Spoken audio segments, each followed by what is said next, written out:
Good evening, everyone. Welcome back to lecture number 3 of acid, bases and salts. Good evening, everyone. आ जाओ बेटा Gurukul batch के अंदर। आज हमने लेक्चर नंबर 3 पढ़ना है एसिड, बेसिस एंड सॉल्ट्स का। आज का लेक्चर बहुत इंपॉर्टेंट है एनटीएससी की प्रिपरेशन को लेके। This is little important lecture. In the last lecture we were studying about my friends pH. What was pH? It was the power of hydrogen. In the last lecture we also studied about, हमने पिछले lecture में POH के बारे में पढ़ा. That is the power of hydroxyl ion. We studied about this. अगर आपको इसमें से पिछले लेक्चर्स देखने हैं बेटा, आप इसके पिछले वीडियोस देख सकते हो. This is the power of hydrogen ion and the power of hydroxyl ion. आपको ये देखना है. आपको कल बताया गया था जिसका pH is less than 7, then there is a pH equals to 7, and then there is a pH greater than 7. Please understand this. When the pH is less than 7, the solution is acidic. When the pH is equal to 7, the solution is neutral. When the pH is greater than 7, the solution is basic. ये हम कल कर चुके हैं. That's lovely of you. ये हम कल कर चुके हैं. ठीक है. अब यहाँ पे एक बहुत मुद्दे का सवाल उठता बेटा. हर साल हर बच्चों के मन में आता है बहुत तरह के सवाल. जैसे फॉर एग्जाम्पल, अगर मेरे पास एक HCl सॉल्यूशन है, एक मेरे पास हाइड्रोक्लोरिक एसिड का सॉल्यूशन है, तो बच्चे पूछते हैं सर क्या इसमें सिर्फ H पॉजिटिव आयंस है और क्या इसमें हाइड्रोनियम आयंस ही है सिर्फ ओनली? सो मेरा आगे से जवाब होता बेटा जो 99% बच्चों का नहीं होते हैं, टीचर्स का सुनने वालों का नहीं होता. The answer is no. HCl solution consist और comprises of, वो consist भी करता है, comprises भी करता है. किस किस के consist और comprise करता है? H positive and OH negative ions both. Sir ये आप क्या बोल रहे हो? आपको पता है? बिल्कुल जी, आई एम 100% श्योर. चाहे कोई एसिड है चाहे कोई बेस है, अगर एसिड होगा इसमें concentration of H positive ions थोड़ी ज्यादा हो जाएगी भाई, और इसमें concentration of OH negative ions थोड़ी कम हो जाएगी, बट होगी दोनों की कॉन्सेंट्रेशन. ऐसे कभी नहीं होता कि H पॉजिटिव अकेले हैं और उसमें OH नेगेटिव अकेले हैं. बेटा ऐसा कभी नहीं होगा. तो आपको ये बात समझनी है. अगर बेस है तो concentration of H positive ions जो होंगे बेटा वो लेस हो जाएगी, और अगर ये इसमें concentration of OH negative ions वो लेस मोर हो जाएंगे. ये बात समझनी है. इसीलिए आपको ये बात समझनी है, अगर आपके पास एक बेस है ना, इमेजिन कर लीजिए एक बेस है XOH, एक बेस है, उसका आपके पास pH जो है वो है 12. इसका मतलब क्या हुआ? What do you mean by pH is 12? आपको ये बात समझनी है. हमने कल पढ़ा pH plus POH is 14. ये हमने कल पढ़ा कल के लेक्चर में. अगर आपका कल का लेक्चर मिस है तो मैं डिस्क्रिप्शन बॉक्स में आपको पिछला लेक्चर दिखा दूंगा. तो आपने ये बात समझनी है, POH plus POH is 14. तो आपने ये समझना है, अगर इसमें ये pH का बेसिस में मतलब ये होता है बेसिकली POH, तो POH 12 है, इसका ये मतलब है. तो मैं यहां लिख सकता हूं 12. यहां से मेरा pH कितना आ गया? 14 बेटा. तो pH को 14 में से 12 माइनस किए. आप सबका मैथ्स तो अच्छा ही होगा. कितना होता है? 2. मतलब क्या सीखने का इसमें सीखने का मतलब क्या है कि अब जब मेरा एग्जाम्पल था XOH, जब मेरा एग्जाम्पल था XOH का, तो बेटा इसमें 10 raised to power -2 hydrogen ions थे और 10 raised to power -12 कौन से थे? OH नेगेटिव आयंस की कॉन्सेंट्रेशन. ये बात समझनी है. ये बात समझनी है आपको. तो जिसकी ज्यादा कंसंट्रेशन होती है वही चलता है. आपको ये बात समझ होनी चाहिए. ठीक है, इस बात का अच्छे से ज्ञान होना चाहिए. तो ये आपको बात अच्छे से समझनी है. ये हम कल पढ़ चुके हैं. आज मैं आपको थोड़ी बातें बताऊंगा बेटा. किसकी? बेसिस की. Will talk about a bit bases. Bases सबसे पहले they are bitter in taste. Bases they are bitter in taste. आपको पता है. They are soapy to touch. Soapy to touch का मतलब जानते हो, हाथ लगाओ तो साबुन लगता है. And they are also corrosive in nature. थोड़े से करोसिव इन नेचर भी होते हैं. तो बेसिस की ज्यादा टाइप्स तो हम नहीं पढ़ेंगे इतना, क्योंकि इस बेसिस में इतना इंपॉर्टेंट नहीं पड़ता। तो हम बेसिस में इतना याद रखिए, एक शब्द होता बेसिस और एक शब्द होता एल्कलीज। बेसिस क्या होते हैं? A base is a compound, a base is a compound which when dissolved in water produces कौन से आयंस निकालता बेटा? Hydroxyl ions. इस OH नेगेटिव आयंस को कुछ लोग हाइड्रोक्सिल आयंस भी कहते हैं। ये बात आपने समझनी है, ठीक है। जैसे फॉर एग्जाम्पल आपका सोडियम ऑक्साइड है, सोडियम हाइड्रोक्साइड ले लीजिए, पोटेशियम हाइड्रोक्साइड ले लीजिए, कैल्शियम हाइड्रोक्साइड ले लीजिए, अमोनियम हाइड्रोक्साइड ले लीजिए, ये सारे के सारे आपके बेसिस है। अगर मैं एल्कलीज की बात करूं तो एल्कलीज क्या चीज है? These are those compounds in the form of bases which can dissolve in water, जो पानी में घुल सकते हैं। which can dissolve in water, simple, ये सिंपल सी बात है, जो पानी में घुल सकते हैं। so we can also say alkalis can also be defined as, alkalis can also be defined as the bases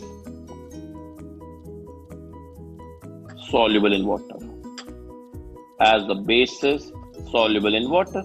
अगर मैं आपको इसका एग्जांपल देने की कोशिश करूं तो इसका एग्जांपल बहुत सरल सा एग्जांपल दूंगा मैं आपको। सोडियम हाइड्रोक्साइड, पोटेशियम हाइड्रोक्साइड, ये एल्कलीज है बेटा। जब मैं बेसिस की बात करता हूं तो हमारे पास दो तरह के बेसिस आते हैं बच्चों। एक आते हैं स्ट्रॉन्ग बेसिस ज्यादा मेनली, और एक आते हैं वीक बेसिस, और एक आपको मिलते हैं वीक बेसिस। ये आपको बात समझना है। स्ट्रॉन्ग बेसिस में आपका हायर अल्फा होता है, you have a higher value of alpha, और वीक बेसिस में you have a low value of alpha. Alpha मैंने कल बताया, अगर किसी ने लेक्चर पिछला मिस किया, alpha is the degree of dissociation बच्चों। Alpha is the degree of dissociation, ये बात समझनी है। Degree of dissociation, yes, break down करने की जो वैल्यू होती है उसको हम अल्फा कहते हैं, डिग्री ऑफ डिसोसिएशन। ये बात आपको समझनी है। ब्रेक डाउन करने की जो वैल्यू है उसको डिग्री ऑफ डिसोसिएशन कहते हैं। मैं अभी आज थोड़ा इसको एक्सप्लेन भी करता हूँ। For example, you imagine, this is very important point, this is very important, but what I am going to discuss, very very important, very important in fact I should say. Imagine कर लीजिए आपका NaOH है, it dissociates to give Na positive plus OH negative। तो initially क्या होता है? Initially जब compound अभी रखा ही है तो इसका 1 मोल है, इसके कितने मोल्स है बेटा? 0 and 0 moles at equilibrium. Equilibrium क्या होता है मैं अभी आपको बताता हूं अभी आपको। इमेजिन करिए इक्विलिब्रियम है ना, पहले मैं इक्विलिब्रियम बताता हूं क्या होता है बेटा। इक्विलिब्रियम वो चीज है, देख के समझो, जब NaOH है आपका, ये आगे जा रहा है, ये पीछे आ रहा है, मतलब ये रिवर्सिबल रिएक्शन की निशानी होती है।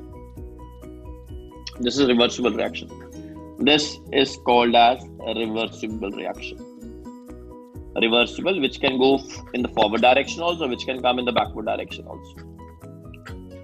जब मैं NaOH को लिख रहा हूं ऐसे, Na positive plus OH negative, बेटा इसको कहते हैं forward reaction,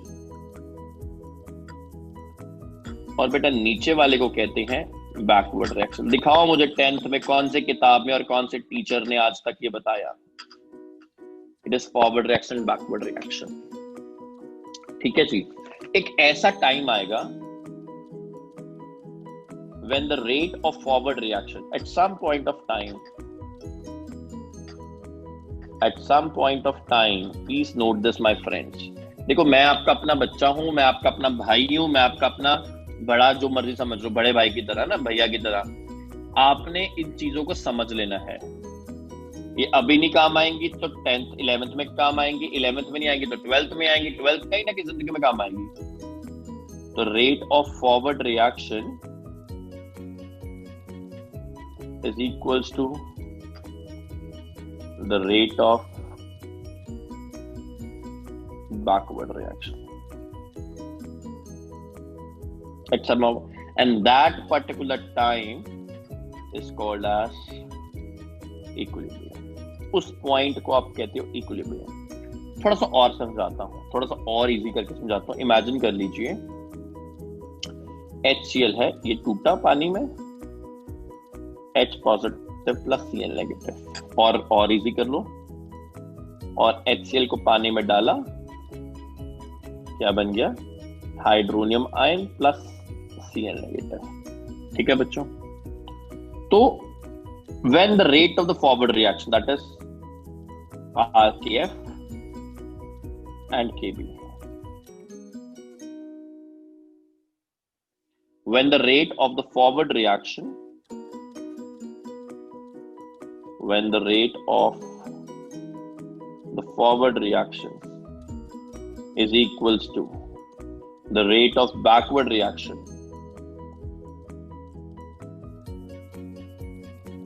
is equals to the rate of backward reaction, then equilibrium is achieved। उस टाइम बेटा equilibrium achieve होता है। Any problems you can ask me simultaneously, then equilibrium is achieved। इस equilibrium में it is a dynamic equilibrium, that means the reaction is going on, reaction चल रहा है, reaction is going on, चलता रहा है, बट जो आगे जाने की स्पीड है और जो पीछे आने की स्पीड है वो एक बराबर है, but the speed of both the reactions are same।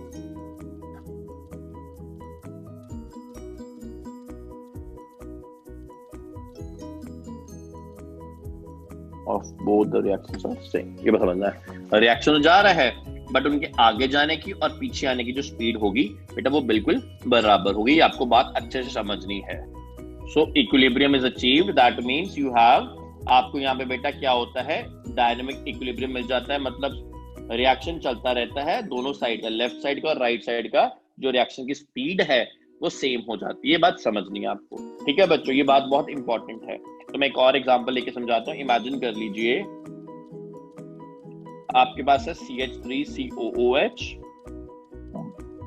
Plus C2H5OH, give you CH3COO C2H5 plus H2। ये आप आने वाले टाइम में पढ़ोगे। ये बेटा पहला कौन होता है? ये पहला होता है एथेनोइक एसिड, बेटा दूसरा है एथेनॉल अल्कोहल, और बेटा तीसरा जो होता है वो है इथाइल एथोनेट, और चौथा तो आपको पता पानी। बेटा अगर मैं बताऊं कौन सी कैटेगरीज के होते हैं, ये एसिड होता है, ये एक बेस है, अल्कोहल है, बेटा ये बेस मतलब अल्कोहल है, और बेटा ये जो है ये एस्टर है, सॉल्ट है। ये आपको समझना है। अब इसका मतलब एट इक्विलिब्रियम क्या होगा? इक्विलिब्रियम पे देखिए क्या होगा,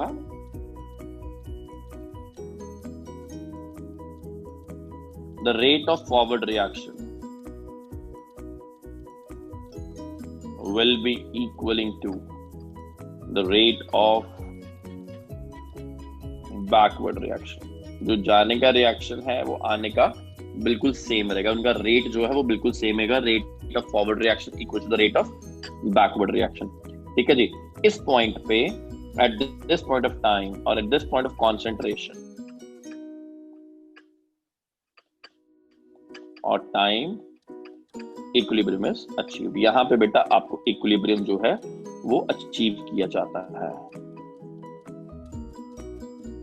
ठीक है जी, ये बात समझनी है आपको। ये बात बहुत सिंपल है, आपको समझ आनी चाहिए। तो हम बात कर रहे थे बेसिस एंड एल्किलीज की, जैसे मैंने बताया basis are the compounds that consist of OHI negatives, ठीक है, और and which release OH negative ions when dissolved in water.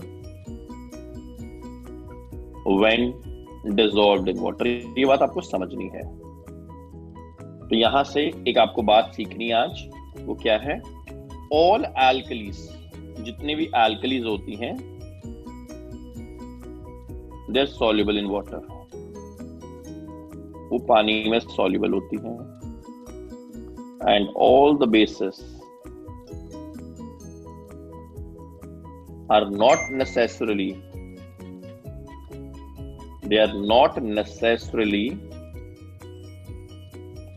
to be alkalis, but all the alkalis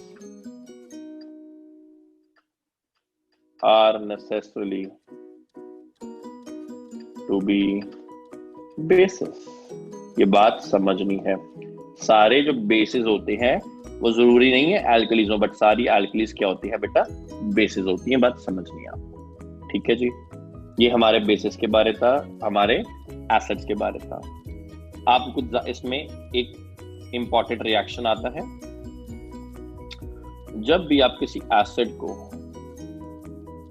आप एक बेस से रिएक्ट करते हो, उसमें हमेशा सॉल्ट प्लस वाटर मिलता है। आप इस रिएक्शन को कह देते हो, we term them as a neutralization reaction।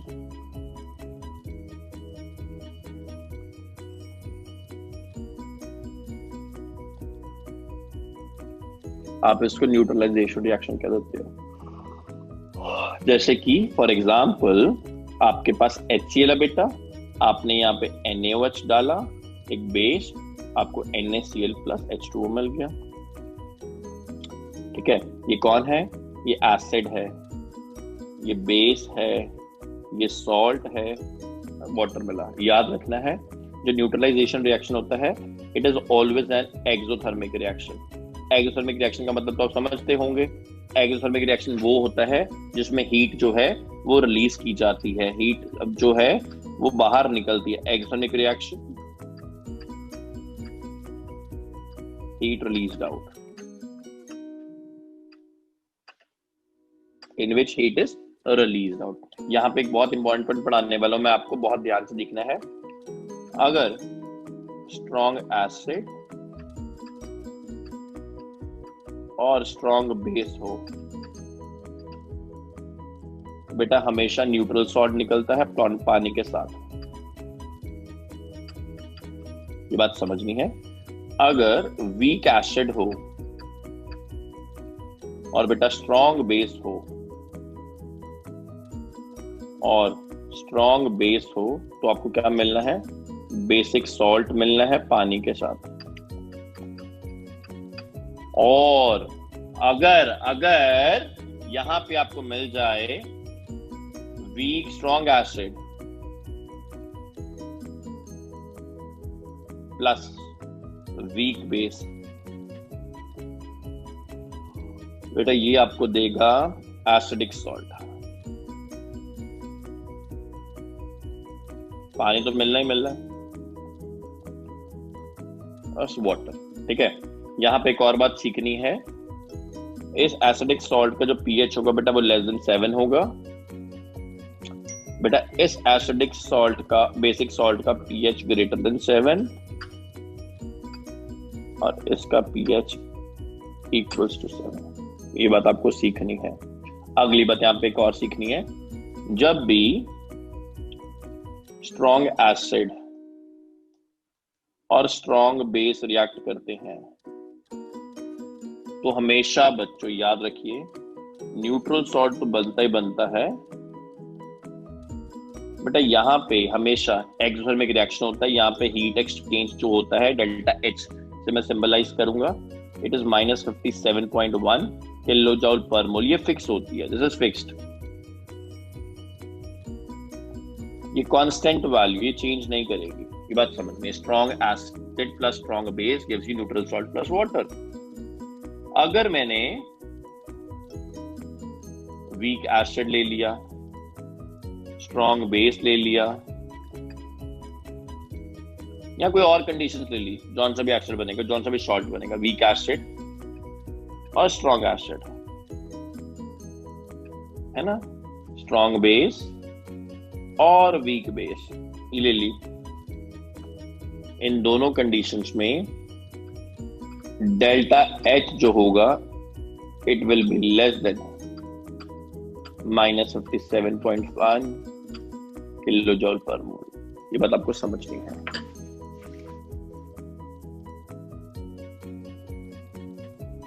What is delta H?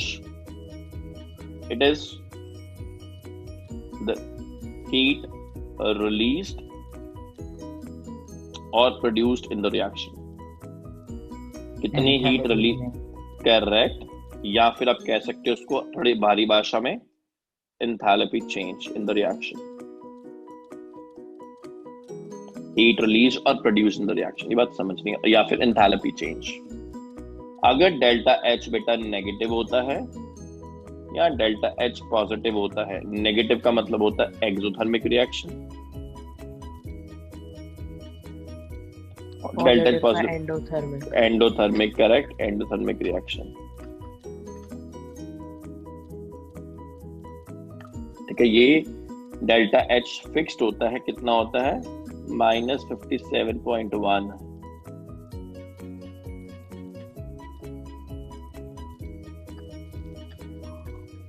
Kilo joule पर मोल कब होता है, जब एक स्ट्रॉन्ग एसिड और स्ट्रॉन्ग बेस जो है बेटा वो आपस में रिएक्ट करता है। ये बात समझ लिया, ठीक है जी। जब स्ट्रॉन्ग एसिड और स्ट्रॉन्ग बेस करते हैं तब भी निकलता है, ये बात समझ लिया, ठीक है। यहां तक कोई प्रॉब्लम है तो मेरे से पूछो, एनी प्रॉब्लम टिल हियर।